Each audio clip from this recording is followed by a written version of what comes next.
So you can read Mahabharat as a story. It's a very interesting story because you have got all kinds of fun stuff there. So if you want to talk about UFO, you have got UFOs. If you want to talk about nuclear weapons are there. Atom bomb, all of that is there. If you want to talk about missiles, different types of missiles are there. Okay, if you want to talk about aliens, different types of aliens are there. And this was written thousands of years back. Okay, that is Mahabharat. So our spiritual scientists, or rishis we call them, had written all of this in this wonderful epic called Mahabharat. Now, you can read it as a very interesting book, or you can understand the deep meaning behind the story itself. Okay. So basically, the story is of two families, okay, and they are cousins, the Pandavas and the Kauravas. So Pandavas are 5 brothers and Kauravas are 100 brothers.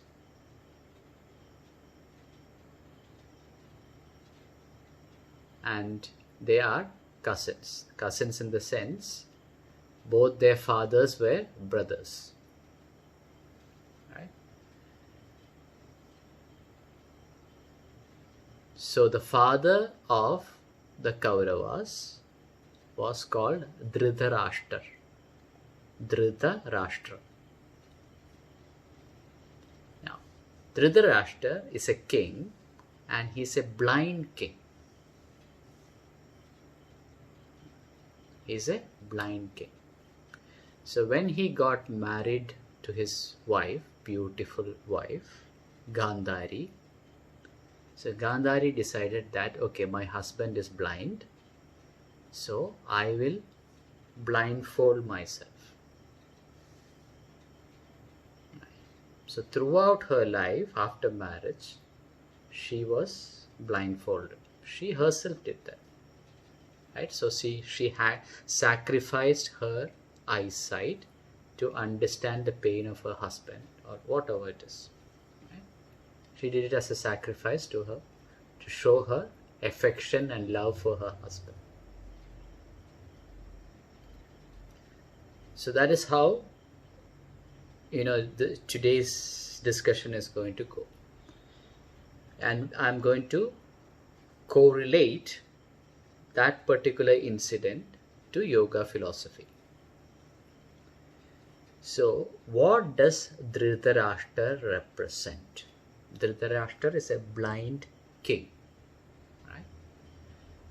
And this blind king represents your mind. The blind king Dhritarashtra represents your mind.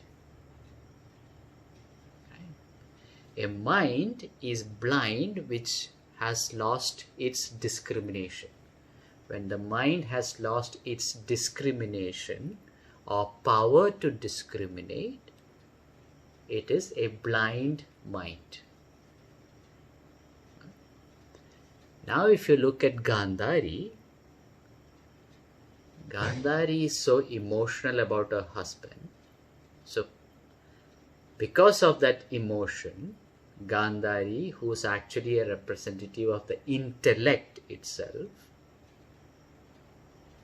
loses the power of discrimination herself, and because of her passion and emotion to her husband, she loses the power of discrimination also. Even though Gandhari can see, she blinds herself. So Gandhari can see, right? And she is a representative of the intellect. Now, when the intellect is mixed up with emotions and passions, even the intellect loses its discrimination.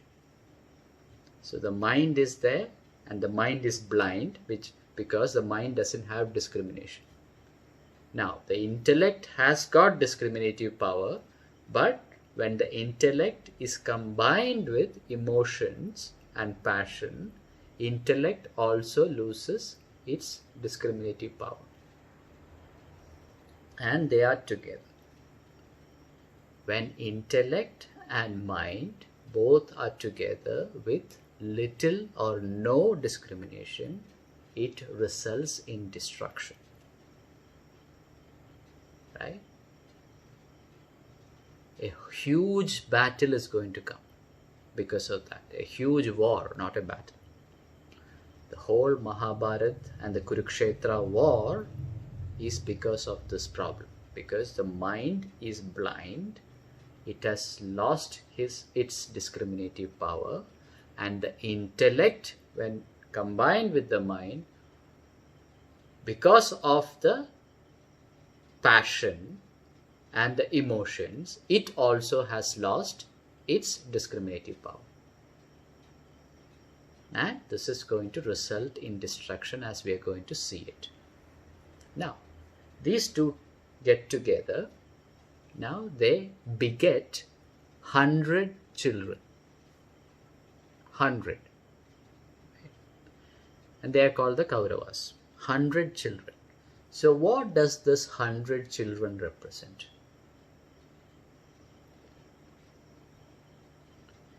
So let us look at our sense organs. How many sense organs do we have? We have 5 sense organs, right? So eyes, nose, ears, tongue, skin, right? This is 5 sense organs. Then you have organs of action. Which are the organs of action? Hands, legs, mouth to eat, right? So you have hands, legs, mouth, then you have your genital organs to procreate, and then you have your anus for excretion. So these are the 5 organs of action. So we call these 10 as Jnanendriyas and Karmendriyas. Jnanendriyas are the sense organs, and then you have Karmendriyas are the action organs. So you have 10 of them. Now let us look at how many directions are there. When you stand in a place, how many directions can you see?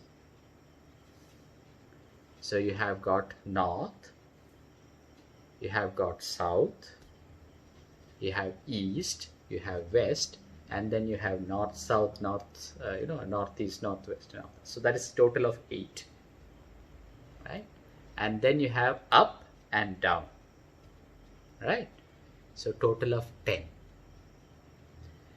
So 10 directions and 10 organs, sense organs and action organs. These combined together, your mind goes in 100 different directions, right? Your mind goes in 100 different directions, because your mind is directed by your senses. When your mind is directed by the senses, it is distracted by a lot of things, right? So you are driven by your sense organs. You are driven by passion, desire to acquire that, acquire this. And these thoughts and actions and desires are all represented by the 100 Kauravas, 100 brothers. Okay? And then we have the eldest of them, who's going to be crowned as the king after Dhritarashtra? Who is the eldest one? His name is Duryodhana. Duryodhana. Now, what does Duryodhana represent?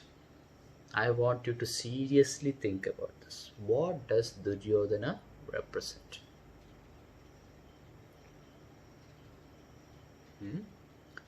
What does Duryodhana represent? Duryodhana represents the most predominant thought in your mind. What is the most predominant thought in your mind? Have you thought about that? What do you think of the most? All the time you're thinking about it.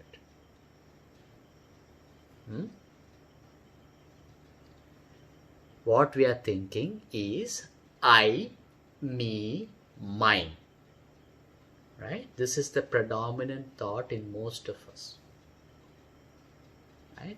I, me, mine. Once again, I, me, mine. This is our predominant thought. And together these three things are called what? Together these things are called ego. Right? Together these three things are called ego. So Duryodhana represents your ego.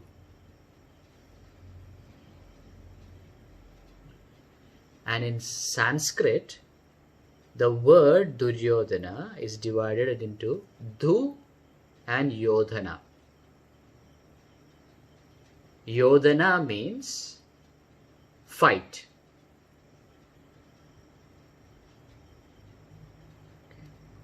And Du means difficult. So Duryodhana means something that is difficult to fight against.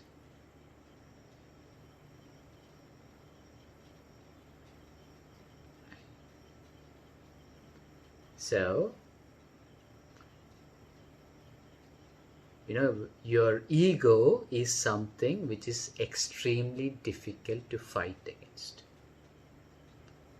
Ego, which is represented by Duryodhana. And your mind, which is represented by Dhritarashtra, cannot say no to Duryodhana. Dhritarashtra is the king. Duryodhana is his son, right? But the king cannot say no to his son. So whatever the son wants to do, the king listens. Right? If you read the story, you'll know. The king wants to please his son. Right? The entire kingdom is going and telling the king, it is not right. You should not just listen to your son. You should give half the kingdom at least to the Pandavas. Half the kingdom to the Pandavas and half the kingdom to your sons. Okay, so that was the righteous thing to do. But the king wanted everything for his own son. So the mind is 100% dependent on the ego and listening only to the ego. And this is going to result in the destruction of that entire society. That entire society or the kingdom is represented by your body. Your body is a representation of the kingdom itself. Kingdom of Hastinapur. Right? So because your mind was listening to your ego, your body is going to be destroyed. Right? Don't you see this happening? Right? So you are doing exercise. So doing exercise in a natural way is good for your health, good for your well-being. But when this is driven by ego, what happens? When exercise is being driven by ego, what happens? You start taking steroids, testosterone boosters, you start taking growth hormones. If you go to the gym, you will find all of this happening, right? What happens? They take all this testosterone, they take all the steroids, and what happens? Eventually, they're going to have kidney problems, liver issues, heart problems, all of that, right? For the time being, as a boost for the ego, they will have six-pack and 21-inch biceps and all that. For what? Who wants that, right? But it is the ego which is telling them that, okay, they need to show that they are strong, they have to show this. Another example, that is the men's bodybuilding and all that. In the yoga world, right, you will find all these lovely girls doing all the crazy poses, right, with total disregard to their body. How many operations are happening for hip surgery and knee surgery and all that in the US these days, right? Because it is all ego driven, right? I have been practicing yoga for more than 33 years, and out of this 25 years I was only practicing 15 poses. I was not doing anything more than 15 poses. Only when I started taking classes, yoga classes, or teaching yoga classes, then the students, especially the young girls, will come and say, okay, sir, so boring. You're only teaching us 15 poses. Please. Right? So many Instagram pictures. So many nice pictures on Instagram. Please teach us that. And I keep telling them, for 25 plus years, I have only practiced 15 poses. Why do you want to learn other? No, sir. We also want to be like that. Right? Then we introduce, like every week we will introduce a new pose. Now we have got thousands of poses. It is not necessary, right? For your spiritual progress and your physical progress, all these poses, crazy poses, are not necessary. Right? So people have total disregard of their body. They go and do crazy flexible poses, which is no longer called yoga. It is called contortion, or I'm not sure whether I'm pronouncing it properly.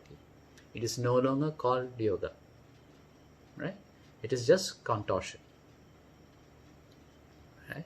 And they are ruining their health, right? So it is all ego driven. When it is ego driven, it results in the destruction of your body, right? This is what is represented by Duryodhana. Okay, and Duryodhana has a brother, half brother. Not out of this 100, there was another one. Born of another mother, same father. Dhritarashtra's another wife.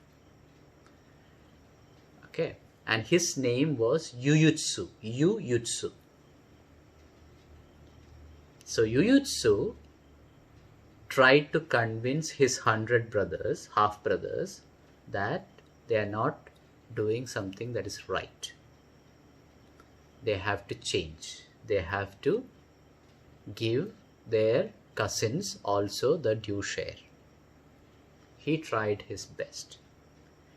But the 100 half brothers of his were so powerful that he could only watch helplessly. He was totally helpless. And finally, when the battle or war of Kurukshetra came, he joined the Pandavas. Right? Now, what does Jujutsu represent? Jujutsu represents that, that conscience. You say conscience, right? There is a little bit of conscience in your mind, which is saying that no, no, no, no, you're not doing right. You're not doing right. You're not doing right. Right? Right? When you're doing all the crazy yoga poses, okay, your back is paining, okay, but you're still, there is a, sharp pain in your back. Still you want to do that difficult back bend. Okay, but there is something in your mind that is telling you that no, no, no, you should stop now. You should stop now. But your ego is saying that, okay, that girl did it, I also want to do it. So ego is pushing you, even though your body is telling no. It is not, this pose is not right for you. There is pain in the body. There is a sharp pain coming in the body. You should back off. Right? Something in your mind is telling you this, but you're not listening because that conscience is not strong enough. Right? Your ego is so big that it is overwhelming the conscience. So that is represented by Jujutsu.